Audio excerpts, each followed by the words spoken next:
Did we get?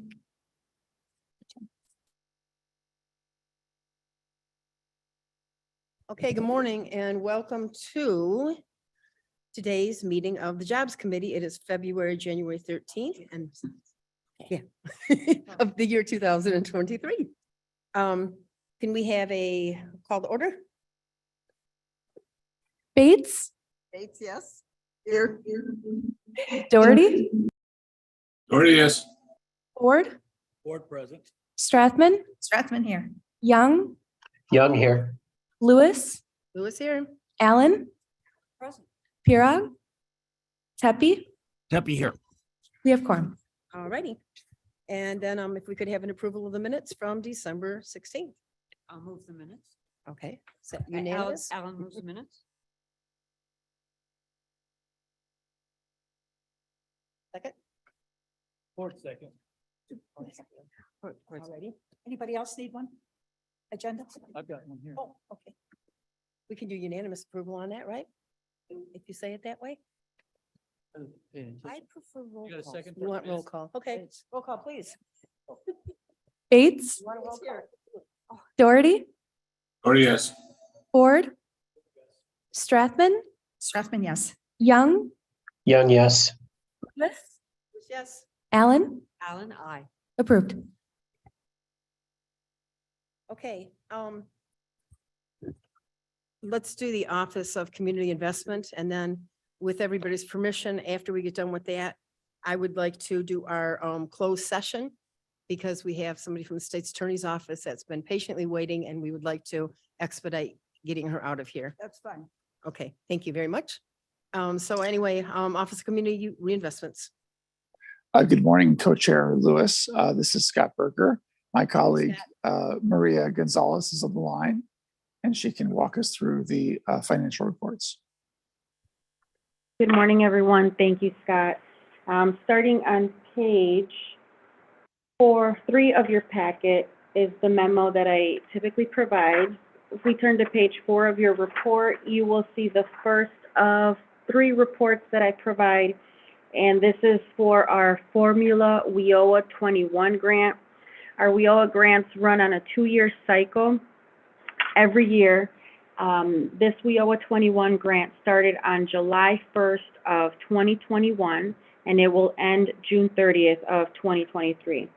We have until then to ensure that we fully spend down the allocation that we receive. There are required benchmarks that we have every year with our grants, and we are in line with meeting them continuously. The training benchmark that we have for our adult and dislocated worker funds is that 50% of the funds allocated for those must be directed towards training initiatives. And we have been exceeding that, and we are currently with our November reporting at 59%. There will always be a lag in the information I'm providing to you because I submit reports monthly to the state on the 20th of every month. So this is the information that I submitted on December 20th for November figures. Another benchmark that we are required to meet at the end of this 2-year cycle is the youth work-based learning benchmark at 20%, and we are at 28% for that. And this is where the youth participants that go through our program are involved in, I don't want to call it internship, but they're in areas where they are working, they're gaining all of this experience to help them continue on. Starting on page 5 of your packet, it is the WIOA 22 grant. This grant started in July of 2022. We have 2 years to fully spend down the funds there. Because we are in the first year of this grant, we are held to an obligation benchmark where the state of Illinois wants us to show them that we are going to account for 80% of the funds that we've been awarded within the first year. And that being a combination of what we've actually spent and what we are obligated to spend either through June 30th or beyond that. The expenditure plan that was approved last spring does document that we are in line to hit the 80% benchmark figures, or even exceed that, as is noted with our youth funds. These are things that we are closely monitoring to ensure that we remain on target in the event that anything arises with the way our spending is trending. Page 6 is the Trade Adjustment Assistance Grant. Madam Chair, Um, what does WIOA stand for? Workforce Innovation Opportunity Act. My Could we- apologies. Could we add that to the top of these slides every time? Yes. Workforce, what? Workforce Innovation Opportunity Act. Okay. If you could add that to the, I mean, it's been 2 years and No, that's good. Thank you. Workforce Innovation Opportunity Act. Thank you. You're welcome.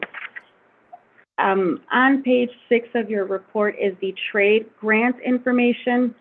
We just started this new grant in October, so you will start to see the expenses coming through.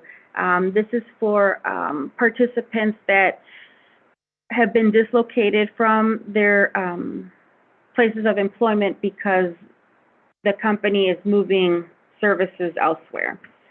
This is a more restrictive grant in terms of support services that they offer, but more training is covered for them. We have until September 30th of 2023 to spend down the amounts that we have been allocated. Any questions? I have a comment, but any questions first? Yes, this is David Young. How do Morning, Dave. you, good morning. How do you choose where to spend this money? So I'm new here. I'm one of the new members. And so if there's some training involved, I'm just going to say to train someone to become an electrician or HVAC, then how does this department choose the company that will train that individual? Are there certain companies that need to apply within the Kane County to get these candidates? Just could you Dave. explain that real quick? Yeah, this is Anita. If you can defer that a month, I was going to ask Scott Berger and whoever to come in next month and kind of explain the WIOA process and like how they, because we were there last month and did a walkthrough with them.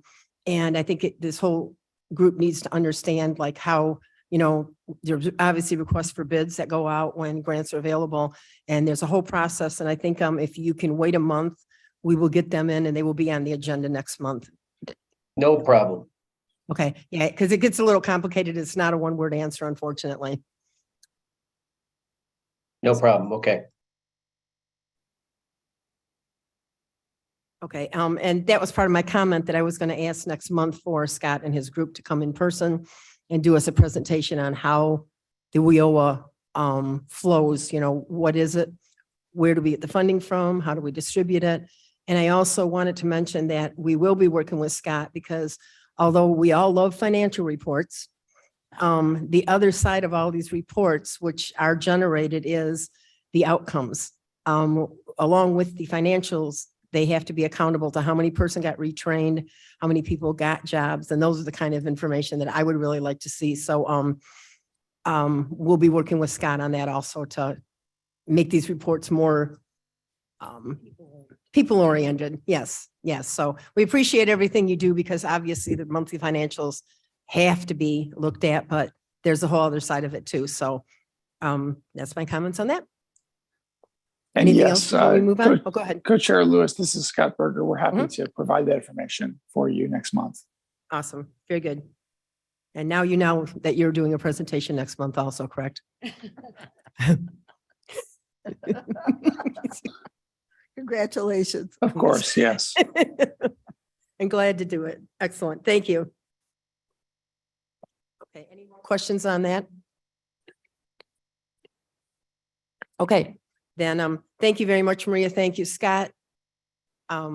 Moving right along, we will go into closed session so we can review our very exciting releasing of the closed session minutes. So I need a motion to go to Alan moves.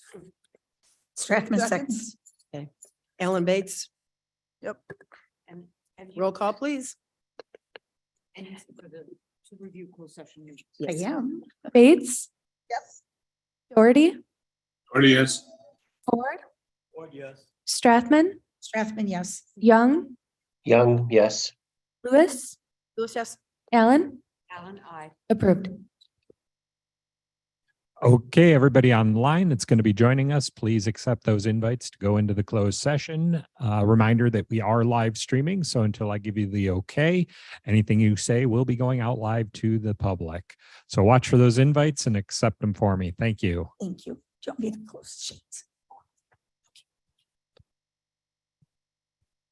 Thank you.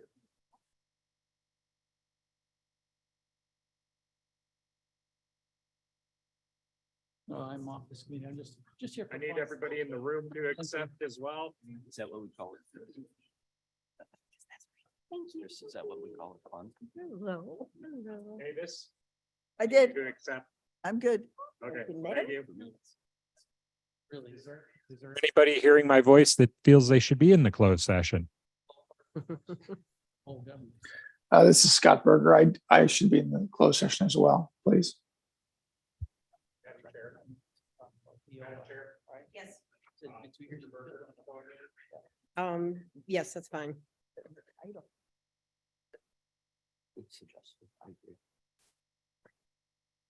I will remind them every single time. Mr. Berger, please accept your invite. Oh, I got some snarky stuff to say.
Okay, you are in open session.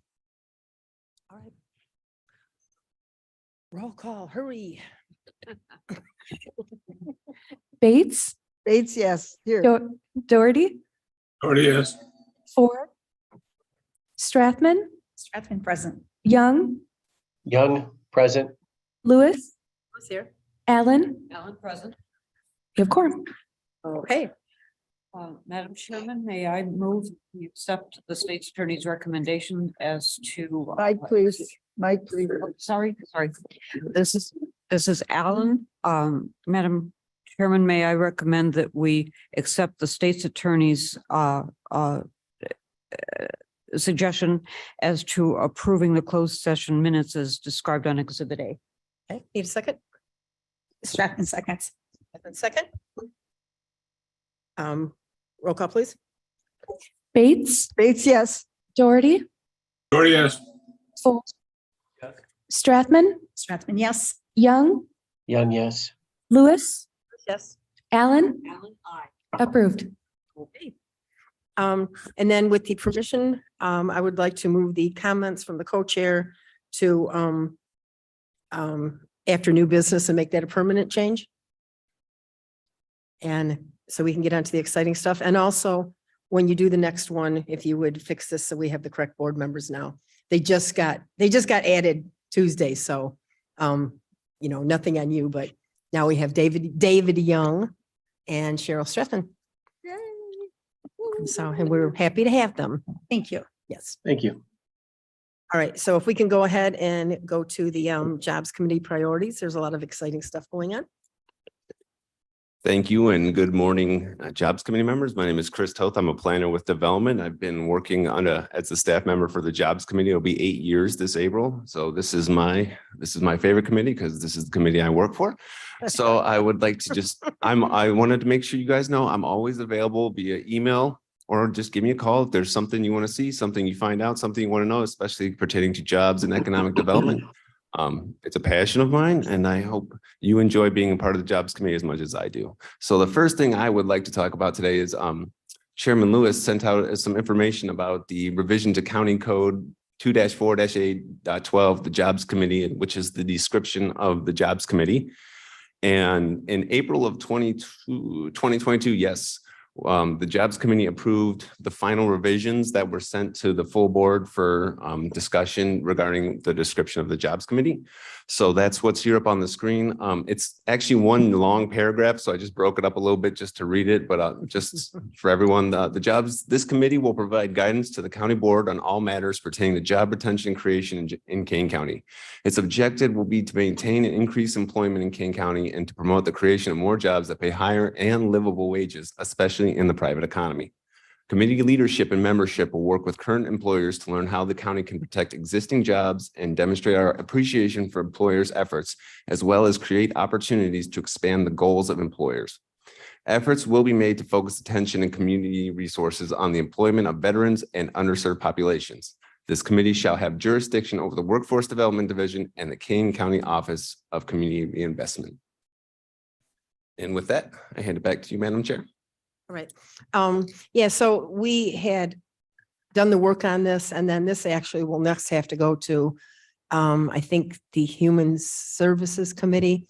And actually our attorney's going to have to look at it too. And then I would actually like to get this put in the county ordinance 2.48 because the old one just really was out of date. I do actually have a note from co-chair Allen. And since she doesn't have it up and I do, on the second paragraph, if you can pull that back up. No, it's okay.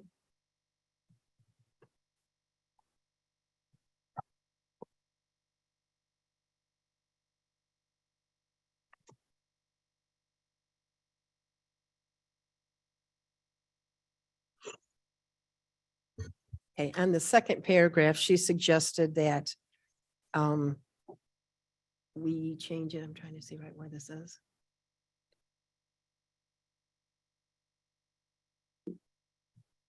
Jobs.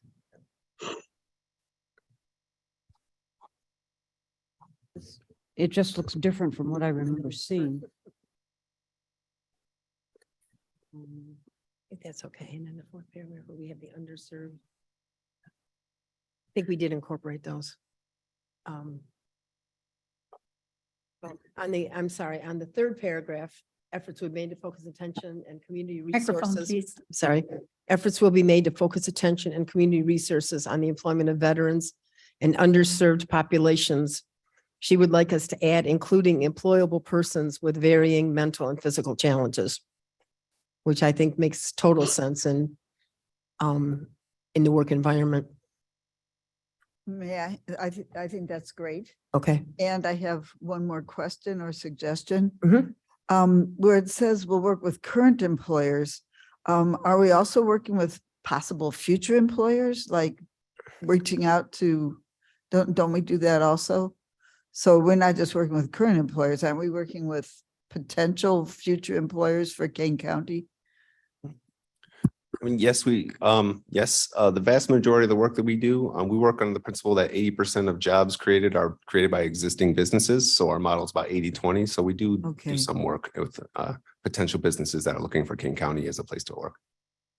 So I that's don't know how to valid that cur- we could add current that. and Future potential employers, Yeah, yeah. existing and future jobs. You can throw that in there. I didn't know that statistic, but that other 20 we need to go after, right? Absolutely. They need more help. Mhm.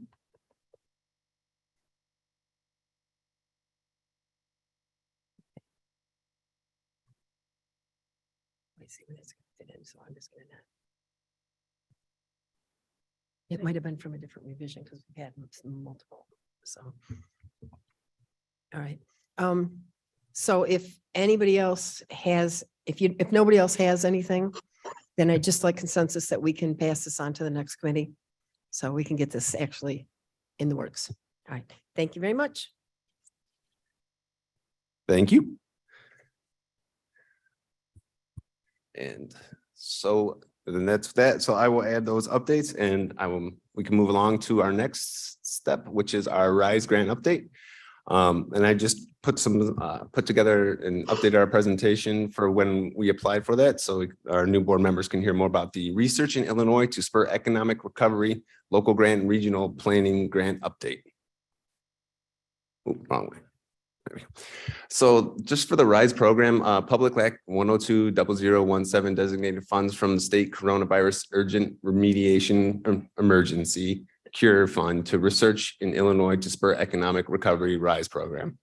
The Department of Commerce and Economic Opportunities, DCO, allocated $3.5 million of those funds to initiate the RISE program in the state of Illinois.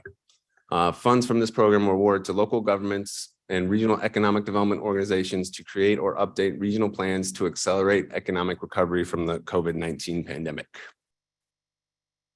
The plans will address critical local or regional needs and recovery strategies tailored to the strengths and vulnerabilities of the community and or region. Priority issues to be addressed may include, but are not limited to, job losses and business closures, adapting to shifting economic trends, housing need and homelessness, critical economic and public health infrastructure, and more. The grant funds will be dispersed as the deliverables are completed. For the areas of 75,000 or less residents, they were eligible from $10,000 to $75,000.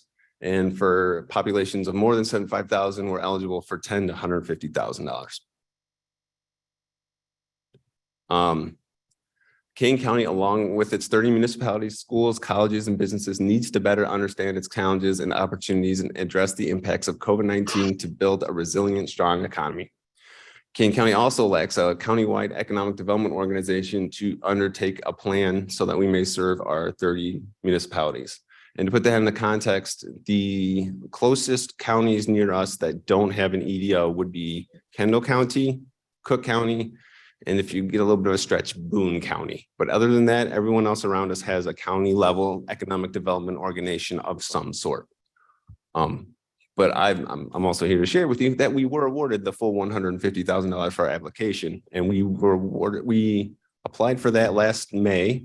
We were awarded in late September, and then in January, we were given the go-ahead to begin our staff work on the project.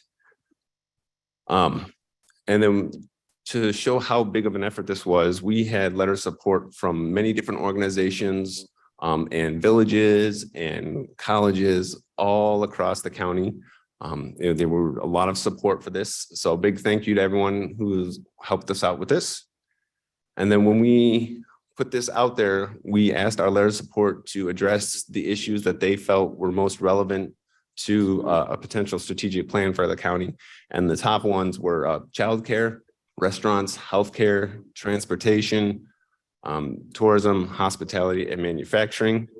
And I have some data that I'll talk about in our staff updates that kind of reflect this of what's going on in the county. But I'm really proud that we were awarded this grant because it's kind of a stepping stone of what we're working to do to build a county level EDO here in Kane County. Currently, we are at the RFP stage. I'm working on a request for proposals for a contract for a strategic plan for a consultant. We hope to have that going in late January, early February. And as the process goes along, we're going to have monthly updates on this grant because it is a key pillar of what we're trying to do to grow the economic development potential of Kane County. So with that, I will hand it back. I have one quick question and then if anybody else has any. Not to put you on the spot, but how long will this process take till we actually get a report in our hands to look at? So we have until the end of the calendar year. Okay. So I suspect probably sometime between November and December is when we'll have a report in hand to bring to the Jobs Committee. Awesome. That's going to be exciting. Very excited, yes. All right. Any other questions on the RISE grant? And this is a big deal that we got. This is a big deal. Congratulations. Yes. Mrs. Strathman? Yes, Strathman here. I'm just sort of surprised that housing isn't on that. Is that because that would be under development or how is that not? I'm just surprised to not see it up there. Yeah, I think we were surprised too. Again, this was letters of support that we asked for last April. And as you know, when the workforce housing conference that the county board held in August, I think it's been a much more emerging issue. Oh, A recent meeting that we had with DCEO, they did a visited every region and had a meeting in Elgin. And that was actually one of their questions is that workforce housing is now an economic development issue. so will that be added to this list then, or is this just the historical list that you got? That's what we asked for in the letter of support to help make the Okay. case as to why Okay. Kane County needed a RISE grant. So we definitely, anticipate that that whole planning process that our consultant will lead us through will address that as one of the items. Good. Okay, thank you. And just to add to what Mark said, ever since we've held the August event with the workforce housing, and we've committed to the term using workforce housing as the language, it's kind of ballooned out into the county of more and more different municipal partners thinking about their needs for workforce housing. So we will definitely reflect that in the final product. Great. Thank you. Mr. Roth? Roth has a question. Another organization category would be nonprofits. I'm aware of a lot of small nonprofits Mhm. that, they don't have the organization to do anything really. And they fall under tourism too. I mean, a lot of nonprofits really are tourism. Yeah. But we're talking about this, less than 20,000 revenue, Yeah. annual revenue, that, I think that's, this was the initial and I understand that, and I'm just throwing out historical, as but another. I think potential that's why grouping. it's like, when are we going to get the real data? Yeah, Because I think it's exactly. going to show a lot of things that Yeah. we're not even thinking about because it's a big, it's like the elephant, Right. that we're going to have to start working on little Right. piece by In piece, Kane but County, we have a lot of nonprofits that are diamond in the rough. we do a lot of good work. Well, yeah, because part of it is to do their funding, they have people coming through the door. So that in a way it is tourism. And part of the overall goal of the economic development organization is to have an organization with the support structure that can act as a central resource for our smaller nonprofits, because one of the big challenges we have in Kane County, not having a centralized organization, but also 30 municipalities of varying flavor, size, population, location, is that some have economic development organizations within the city, like Elgin, Aurora, or South Elgin. Some have economic development members on staff, like members of the Tri-Cities, so St. Charles, Batavia, Geneva. Some have like North Aurora, where you have a community development, economic development, planning hybrid staff. And so we really want to act as the hub for resources for all different types of economic development, so we can support the varying levels. Thank you. Also note that the intention of this initial study would also be asking for them to identify areas of the economic ecosystem that deserves further study. So it might be they identify 3 or 4 areas that we then do a deeper dive in 2024 on, so that we can get an overall strategy and game plan for how we need to address those. And the other nice thing about this RISE planning grant is that the state has additional funding to help communities who, once we go through this planning process, implement them. And then in conjunction with that, we have our own ARPA funds that we've county board's already set aside for this economic development organization project. So it's gonna be an exciting year. It's gonna be great to get the input and the data and moving ahead with some of this. So thank you. Awesome. Okay. If there's no other questions, if you want to just move along. Sure. The next item is just to briefly give you an update on the Greater Chicagoland Economic Partnership, which was officially launched just 2 weeks ago, downtown Chicago. Chris sent out some links to some of the articles that were covered. Thanks to Julie Mann for covering in Kane County Connects as well. It is a big deal, as you probably know from some of the articles. It's not the first attempt. And not the first attempt that I've been involved with, or the Jobs Committee has been involved with supporting, but there's a lot of good reasons to believe that why this is going to be successful. One, it really has a high level of funding commitment, including from Kane County, to support the staffing and work that's going to be done. Rather than creating a new organization that needs to hire, is going to be working with the assets and some new personnel from World Business Chicago. They are definitely all in. They are already reaching out to help bring the programs that they're already doing in Chicago that are national and global, to make them accessible to our institutions, our students, our businesses. And that's all very exciting with that. So you'll be hearing more as this begins to evolve. It's also going to have a huge impact on launching our own economic development organization, because that organization will not need to hire and have subscriptions and the same kind of repetitive, duplicative services that World Business Chicago will be providing for us. Plus, we get the advantage of having it, right now. So that's also very exciting. So happy to answer any questions on that as well. I have a quick comment. So when I was reading the articles and I was following this closely, first of all, I did not see a picture of you with Mayor Lightfoot. And I was kind of looking forward to that because I wanted to see how tall she really was. So I didn't see that. I was upset. And then secondly, the way I kind of looked at this as I've been reading all this is they were talking about Rahm Emanuel when he was all happy because McDonald's moved their headquarters from the suburbs to the city. Well, that's not a net gain for our area. No, That's called robbing from, poaching. that's called poaching, poaching. yes. And so this is going to help get away from the poaching. And also if somebody is working with an organization and they're bringing factories in and they need distribution, then as this collaborative thing, they can say, oh, by the way, we got great distribution in Algonquin, So it's going to be looking at us all as, let's keep everything in this area instead of this town and this municipality. So I think it's a great initiative. I hope it lasts. Madam Chair, Yes. Ms. Bates. from the story I heard on the radio, which was the same article you sent out, they did end on kind of a querying note of, can we really make this happen? And so I think we have to be on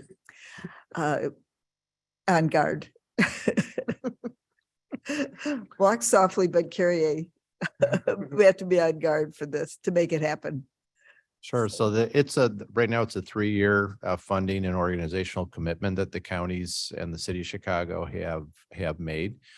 So really, that's really where the test comes in now. What happens over the next 3 years? And we're already off to a good start from my opinion, Uh-huh. on it. And this nice 3-year term will transcend some of the political changes that might happen in leadership. There's Mhm. already been some, just in the last election. And there seems to still be strong support. So there's a lot of good reasons to believe it's going to be successful. But they're also very aware, especially World Business Chicago, on providing the Collier counties and the business community, data that supports, why this effort is important and what the results have been. I was asked one question, and I hate to bring this up. So what's it going to cost Kane County, and where's the money going to come from? Those are both very good questions. The estimates for Kane County are probably going to be between $85,000 and $100,000 annually over the 3 years, depending on, there's basically four main deliverables that the regional organization is going to be working on. Some of the costs for entrepreneurial supports are probably the ones that we have some control or question over.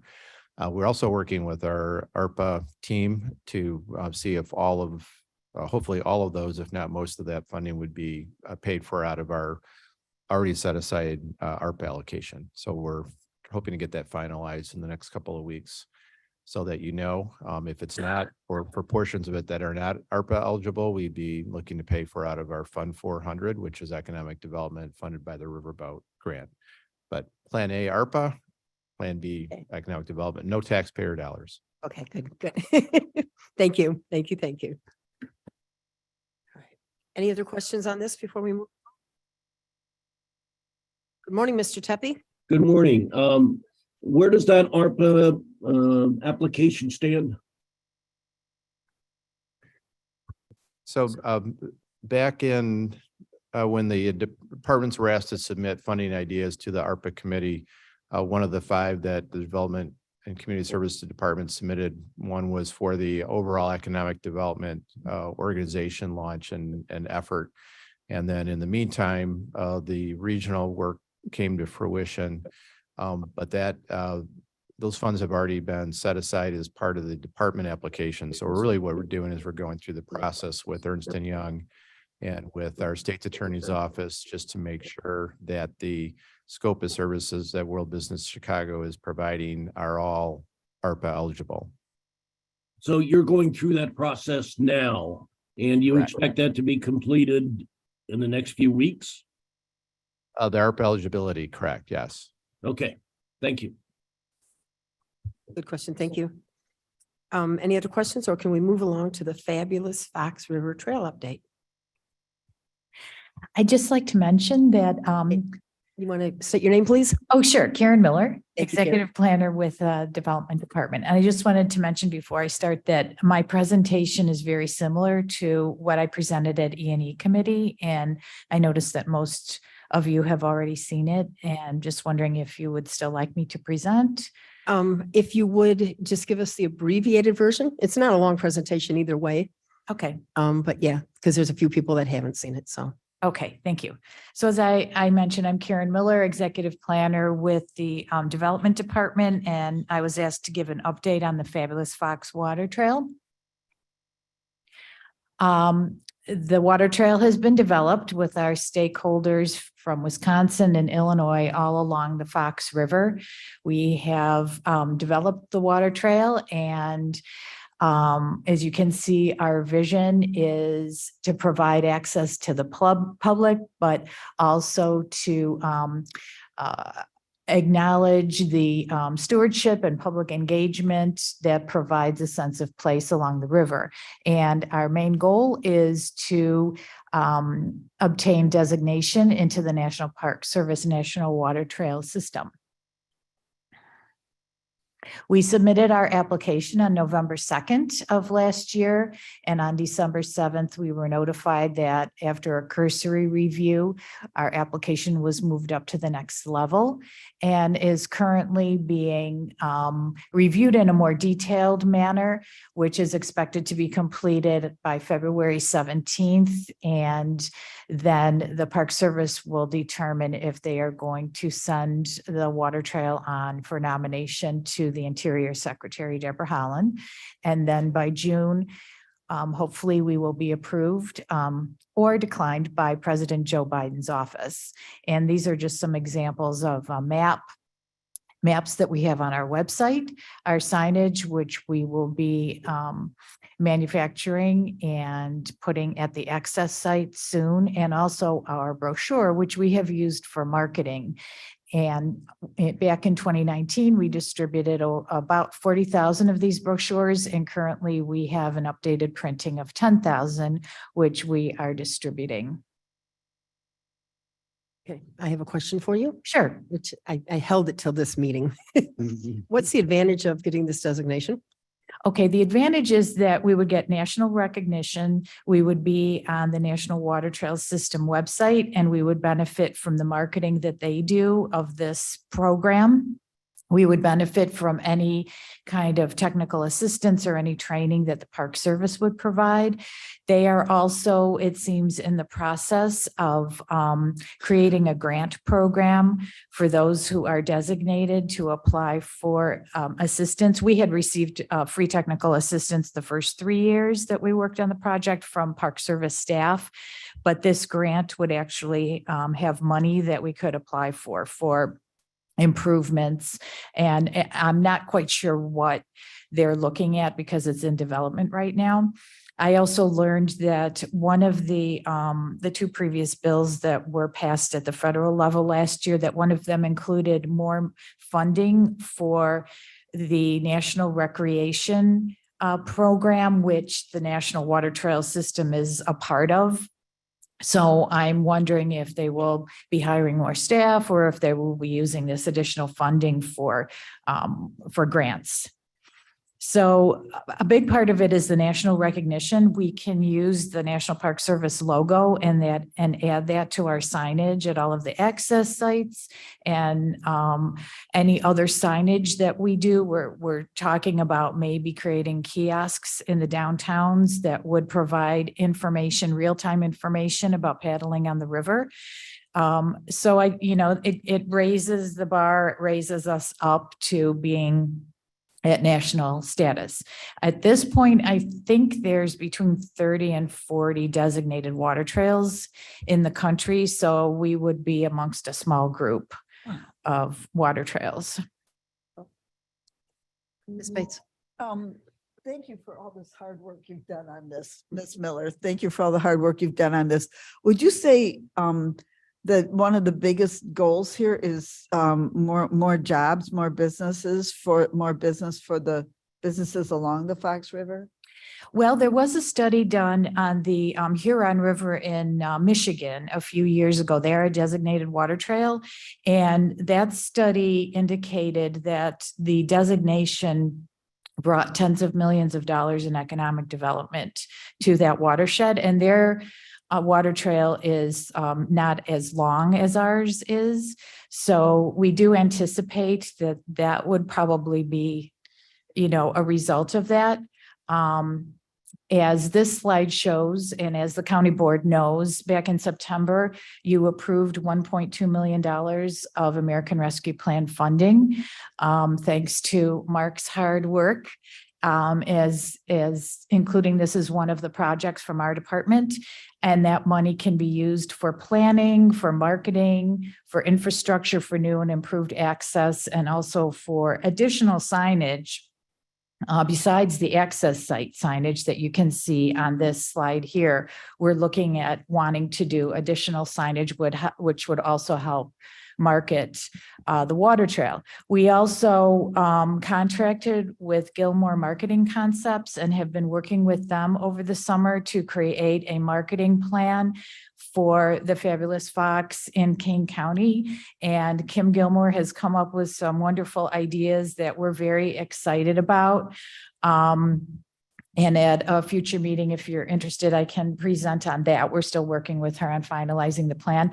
But I'm hoping that this plan can then be used, this marketing plan can be used as a model for the other counties along the Fox River to help them market the Fabulous Fox.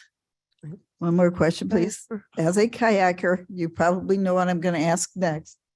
How are we doing for porta potties? Oh, porta potties, that's something that we can, I know you and I have talked about that in the past. And, some of the access sites do have restrooms. And if you look on our website, we do have all that information about each of the access sites that'll tell you where those restrooms are. And so you can plan your trip accordingly. But in the future, we're going to be looking at the amenities that are currently at each of the access sites and wanting to make some improvements. And since we have, this money that could be part of what we could do in improving the access sites. We're also looking at improving the portages because some of the portages are not very user-friendly. However, if some of the dams come out, that would eliminate that issue. But we also want to improve the access sites and create more ADA accessible access sites. I've been getting comments from some folks saying, us paddlers are all aging and we would like to be able to have more accessible sites. So we're looking at that. Madam Chair, go ahead. Mr. Ford and then Ms. Stressman and then back to Mavis. Go ahead, Mr. Ford. Thank you. This information is really exciting, and I'm not a canoer yet, but I'm definitely thinking about it. One thing that I'm curious about is how we're looking at dams, and I'm glad to hear about the access because that picture that you had up there, where was that taken at? That was Illinois, wasn't it? Which Illinois one? Avenue? This one Back one here more. or back? One more up. That one to the right, Is the that one. Right? That one, no, that one is up in Waterford, Wisconsin. It's a small village up in Wisconsin. And this was the day that they had an introduction to their new access site. They had an event, the Park Service came, and that's where that was taken. Yeah, and I don't know how many areas that we have where you can park your vehicle close enough to where the accesses are to get in and off in the water and out. But the other one is really taking a look at our dams. And also one of my pet peeves is the so-called canoe shoot in Aurora. The killer. Yes. Don't talk about that, please. So, but that's the elephant that needs to stay in the room and need to be addressed because without that, from Aurora, you can't go any further south. Right. Yeah. Without getting completely out the water and traveling a ways before you can get back in. You're supposed to stop there and eat and There spend you money go. downtown Aurora. Fine with that, but It's but a you got to good reason. continue on somewhere though. Regarding parking, if you look on our website, again, each of the access sites will tell you how far the parking is to the actual access site. So if you have a heavy boat that you need to carry, and you don't have one of those wheeled carts, you might want to pay attention to how far that is. What else? As far as economic development goes, one of the things that we also put on the website is we have itineraries which have dozens of paddling experiences that you can choose from. But I've also included links to the different towns that the excise sites are in, the chambers of commerce, et cetera. So you can go on the links and find out where you can stop for lunch, where you can stop for ice cream. And also our historic preservation planner, Julia Thavong, has put together a really nice PowerPoint presentation focusing on the culture and minorities and women along the Fox River, the history of this in the Tri-Cities area. Which of course, and Julie and I have been talking about maybe in the future doing a map of historical sites and cultural sites that someone can print out from the website. And so that again would help with economic development because people would be stopping at a museum or another cultural site, but of course they have to have something to eat and maybe do a little shopping or whatever. So, you know, that encourages people to spend money. Just one more. Just one more question, Madam Chair, for it again. Also, is there any thought about any needed or maybe to exist emergency shelter? Emergency, oh, you mean in case a storm comes up? Right. You know, that's a good question. One of the things we've been talking about in terms of maybe installing kiosks in the downtowns, it would have real-time information about the conditions of the, you know, the weather conditions. And then, for instance, the Illinois Department of Natural Resources is in charge of determining whether the river is open or closed. So let's say there's flooding on part of the river. For instance, in Algonquin, and so they may close the river, access to the river because it's just too high and too fast. That information can also be found on our website. We have a link under the safety dropdown that will bring you to the National Weather Service and then also a link to IDNR for conditions of the river. As far as emergency shelters, I would just say, you know, be aware of where the access sites are. So, and don't go out when it's bad weather. I mean, that's a, you know, that's Could happen. right. 100 Exactly. miles, You might hit a lot of miles. Right. Wait, Ms. Strassman's next, then you.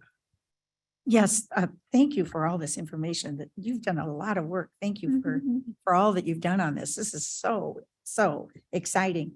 I'm wondering, how are you feeling about the designation, the National Waterway? Well, I'm trying to be excited, but in a reserved way, because we met with the Park Service back in September. We had a few questions about our portages, because those of you that do paddling know that there's some portages out there that are not really that friendly to paddlers. And we were concerned that the Park Service might decline the designation because for that reason. And we met with them and they didn't seem to think it was a problem because one of our objectives is to address that issue. But while we were meeting with them on Zoom, they had our website and our maps up in front of them. And one of the comments was that they said that things looked great to them. So, and then we received, after we made our application on December 7th, we received an email from the Park Service staff who was just doing a cursory review of our application to make sure we have everything. And he said, everything looks great, and they were moving it on. So I feel pretty good. We also learned that if there's some minor things or they have some questions, they will contact us. So it's not just a black or white thing. They're not just going to say, well, you're missing this small item, so we're going to reject you and come back next year. So that's a good thing. Hopefully, that's all I can say. I mean, I don't want to get too excited yet, but so far we've had positive. For you. Cheryl and I just want to know if we need to go to Washington and, you know, like Bobby or something. Well, and I like to mention too, that several years ago, whenever they designated a water trail, the Interior Secretary came out to hand you the designation. And our current Interior Secretary, Deborah Holland, is the first Native American secretary ever on any cabinet position. And so I would love to beg them to come out and and give us our designation if she could. I know she's been traveling around the country, so maybe she can make a stop here, but that would also be a nice PR thing. We could beg, right? Yeah. The ability to lock up your kayak if you're shuttling.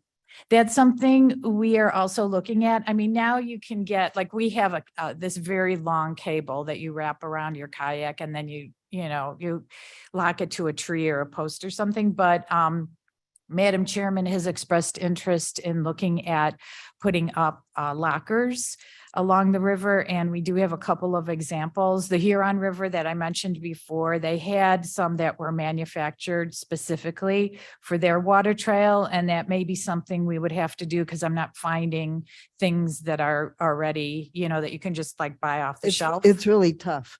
If you, Yeah. you can't get here from, you can't go back up without leaving your kayak. Right, If your right. Cars are up there. It's complicated. So that is an issue that we're addressing. Fearson Creek access site does have racks, but my understanding is they're generally full because they're used by the racing team, and also by local residents can use them seasonally and just keep their boats there. And then when they go out on the river. So yeah, that's something we're looking at. Thank you. Questions? All right, if we don't have any questions, thank you so much for that. Sure. And then it's back to you guys. If I could just Yeah, go add, ahead. I just want to make sure that I am including not only the $1.2 million that we're getting from ARPA funds, but we also have a couple of grants that our department has applied for, which will help with tourism. And one of them is the Illinois Department of Commerce and Economic Opportunity Tourism and Festivals Grant. We're expecting to hear about that any day now. And also we applied for funding from the Illinois Tourism and Grant Program. And so hopefully that will be successful and we'll have some even more money to work on tourism. Before I lied, I'm not giving it back to you yet. At the last meeting I mentioned, I'll mention it here too, that the St. Charles Park District is doing a series of monthly events on just on the Fox Valley, on the Fox River. And it starts next Wednesday, and I will send it out. I'm also send it to Julie Mann. But the first one is about the economic impacts, and it's about the dams particular too, the economics and just the importance of the Fox River to us. And then they go into other things, but they're all at the Baker Community Center in St. Charles, and they start this next Wednesday. So I will get the word out. I've signed up. So. But Okay, we really rely on the Fox River, and there's so much more that it can be. It's a treasure, so. All right. On that note, you guys may finish your presentations. Right, I just have a couple of comments. First of all, I just echo the thanks to Karen Miller, who really was the initiator of this whole concept and has worked tirelessly with her counterpart in Wisconsin to see this through. And to Board Member Bates's question about the jobs and economic development it became obvious very early that Kane County is really in the sweet spot in terms of economic benefits. There's a lot of reasons for doing a national water trail, for conservation and preserving wildlife and water quality and recreation and mental health and all sorts of things. We just happen to be in the sweet spot for jobs and as an emphasis, as well as we have a over 500,000 population, most of whom would live within a mile or two of the Fox River and have never been on the Fox River. So there's a lot of economic as well as social benefits to that. The last thing I'll just mention in terms of our initiatives, we're really going to be focused on the 5 applications that our department put in for the ARPA use of ARPA funds this year. You just heard about a number of them: the Economic Development Organization, the Fabulous Fox Water Trail. Another one closely related to jobs is we're working cooperatively with our 2 convention visitors bureaus that together cover most of Kane County, and to see how we can use that to benefit not just their support of the Fabulous Fox Water Trail, but sports tourism has emerged as a huge draw for our region and for getting what they say heads and beds into our hotel, and that has a multiple ripple effect in the economy as well. Then the last 2 that you'll be hearing from us this year, one is for manufacturing, for supports for our small and medium-sized manufacturers. And then finally, you won't hear as much of this committee for our agricultural economy, which is actually our top economic driver in the county. Those efforts with ARPA funds will primarily be going through the Agriculture Committee. But that's what we're focused on, and I'm very appreciative to the team that we have, as well as to the ARPA team that the county board has in place, our state's attorney's office, Peter Phillips, and Ernst and Young. So it's gonna be an exciting year. So thank you. Thank you. The Ag Committee is, yeah, the jobs and the farm to table and all the initiatives that are going on the ag side is really, really fascinating when it comes to our jobs committee. So maybe one day we'll just have you present on ag, because we don't think about it that much, but it really, there's some cool things going on. And you know that from the environmental side too. Yeah, it's good. Yes, it is. We rely a lot on it. So, Did you say that ag is our biggest economic driver? Yes, it is. It has historically been in the county and continues to Yeah, be That's in very terms of interesting. the generation of dollars and and they don't pollute except the cows, right? And all that stuff. Not like the trucks and the manufacturing. Yeah, Although I love manufacturing, don't ever get me wrong on that. that's okay. That's okay. I'm taken. All right, so if we're done with that, and that was excellent, thank you. Month after month for everything you guys do. It's interesting and it's a lot of really important work. We have no new business, I don't believe. However, we do have co and co-chair comments. So if you don't mind, we'll get right into those. I just wanted to mention that going forward, we have talked a lot about making sure that we're in tune with what's going on with our municipalities. And obviously with all these initiatives, we continue to be, and the summits. And so we had talked about potentially every month getting one of our municipalities, of which there's 30 now, I just heard that in the other presentation, to either give us a quick Zoom update on what's going on in them. And to that point, the Kane County Chronicle did a whole bunch of a series of looking ahead to 2023. And they did Elburn, Sugar Grove, and St. Charles, and Batavia. And then, of course, Madam Chair did hers for what we plan on doing in the county.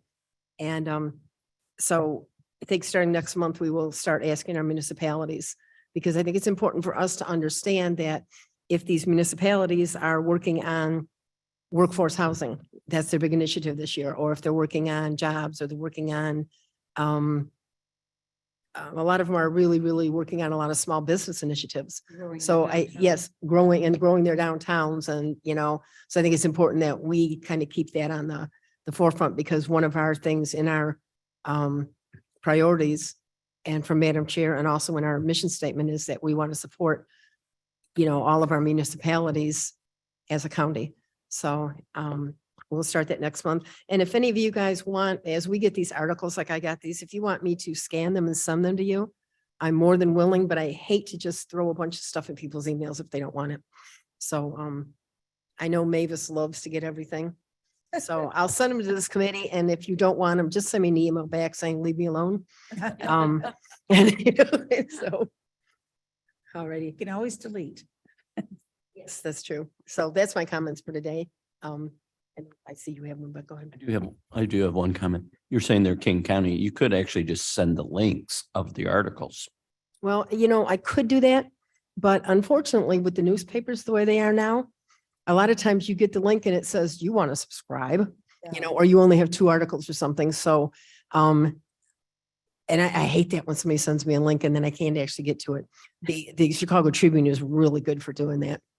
I have access to the Kane County and the Tribune. So if you send me the links, I could create a Okay. PDF for you. Okay, that's fine. If you've got a subscription, it doesn't seem to figure it out, but Yeah. it'd be worth a try. Yeah. Okay. Yeah, I mean, I get the King County Chronicle, and I get the Trib, and I get the Daily Herald, because they're all like, it covers us. But I know at least with the Trib, if you get the Trib, you automatically have free access to the online. yes. Yeah. So, all right, but I will get them to you. But I'll send you the links. I'll send you guys the scan. So, all right, Miss Allen, Thank you, Madam who's Chair. always quieter than me, in case you hadn't noticed. I just wanted to kind of compliment our staff and how our worldview keeps getting more holistic. The fact that ag is tied to jobs, is tied to environment. On this committee, we're thinking that we can encourage our workforce development is also connected to our homeless population, which is connected to our community development block grant money, which goes into supporting homelessness. We, Anita and I were over at the Batavia location, and I was really inspired by the fact that we have staff over there that I didn't even know about, who is just embedded in this whole concept. How you approach homeless people who have built walls around themselves so that you can say to them on the other side of the wall is something that might be very helpful to your life, and we can help you get there. And it's like Janice Hill going to the farmers and, that scary thing. We're the government and we're here to help, and people will slam doors in your face. But Janice was able to build the relationships with farmers where they said, well, this is something that could work for us. And so instead of having a farm family turn their land into a development, because that is how you get your 401k money out of your land, and now you have money to spend.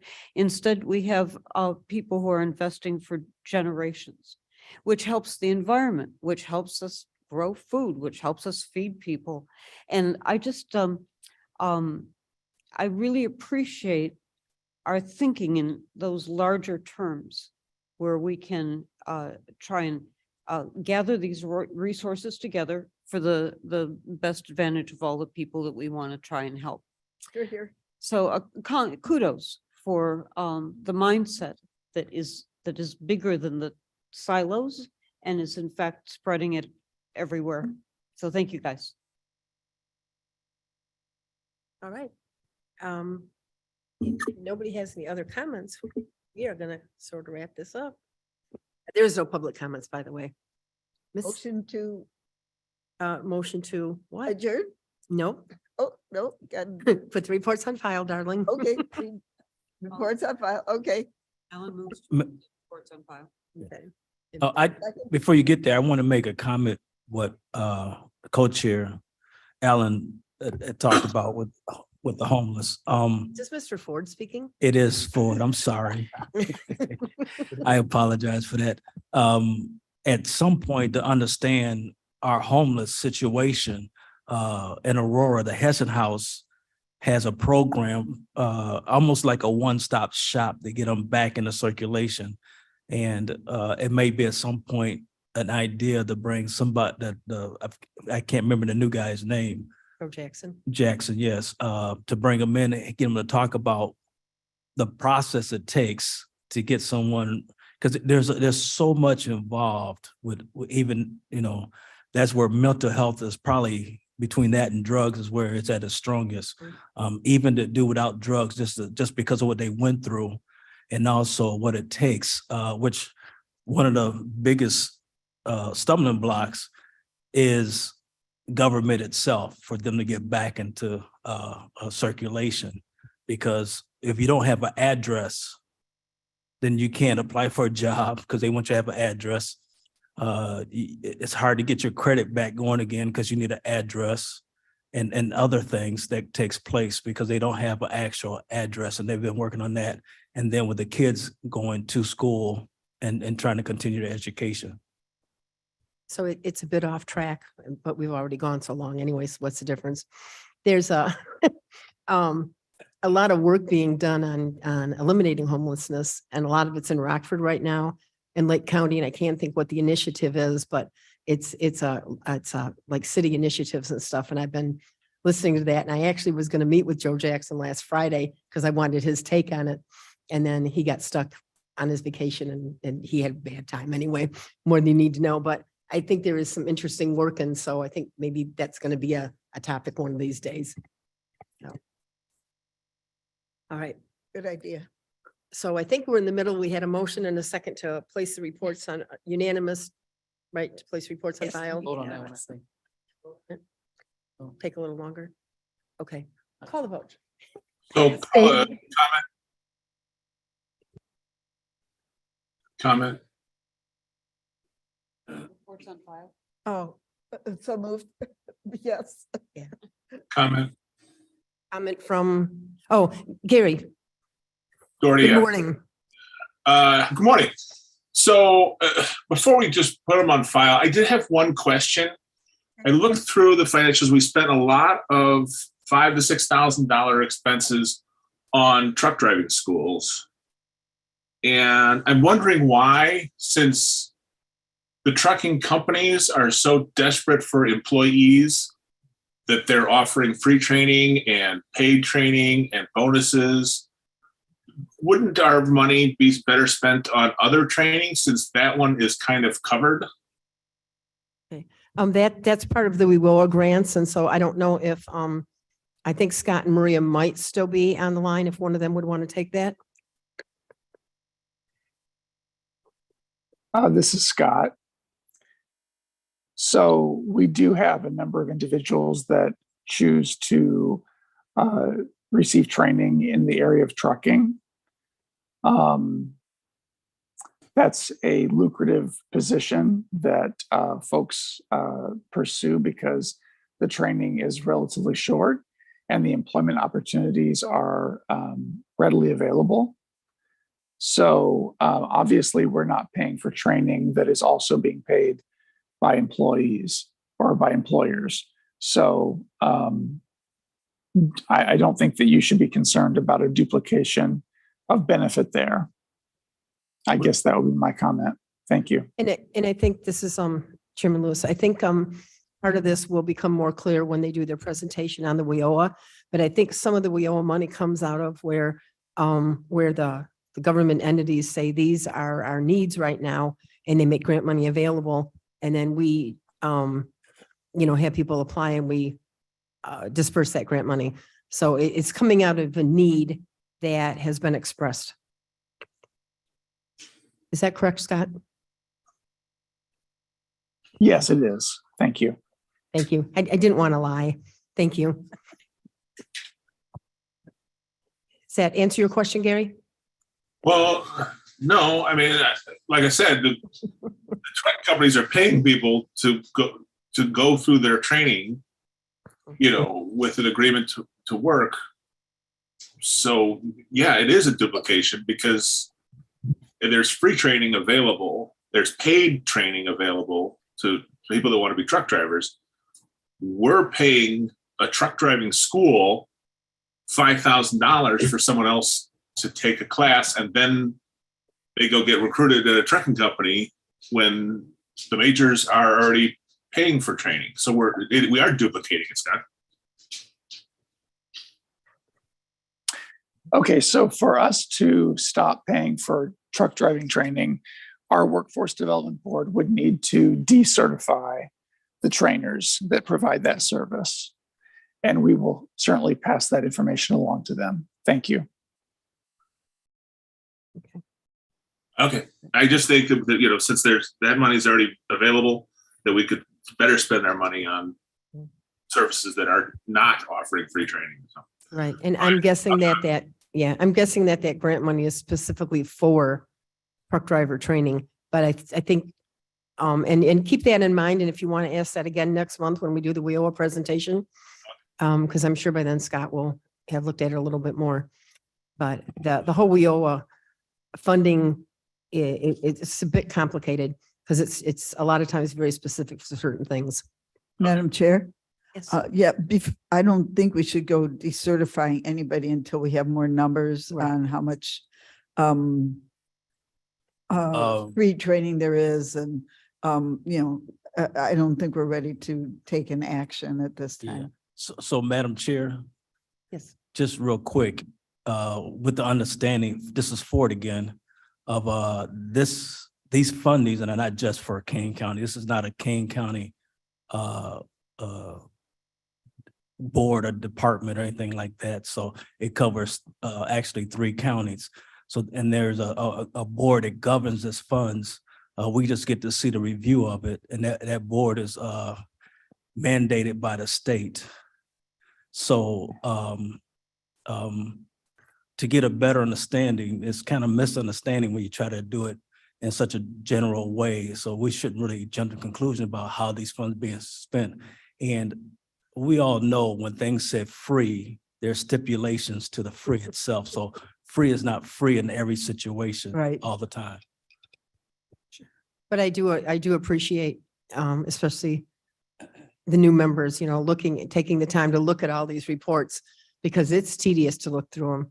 So continue to ask the questions. And also, especially to your new members, if you have a question about any of these things, you can always reach out to me and I'll find you the answer or forward you where. Scott Berger is also a good resource. Or, Mr. Van Kerkhoff and Chris, you don't even have a last name in my world. I'm so sorry. It's Toth. Chris Toth. They're also good resources. But thank you very much. All right. We're taking a vote. Run roll call for putting the reports on file. Thank you. Bates, Bates, yes. Doherty, Yes. Ford, Yes. Strathman, Strathman, yes. Young, Young, yes. Lewis, Lewis, yes. Allen, Aye. approved. Okay. And without further ado, I need someone to make a motion to adjourn. So moved, Strathman? 32nd. All in favor? Aye. Anybody opposed? Have a great weekend, everybody, and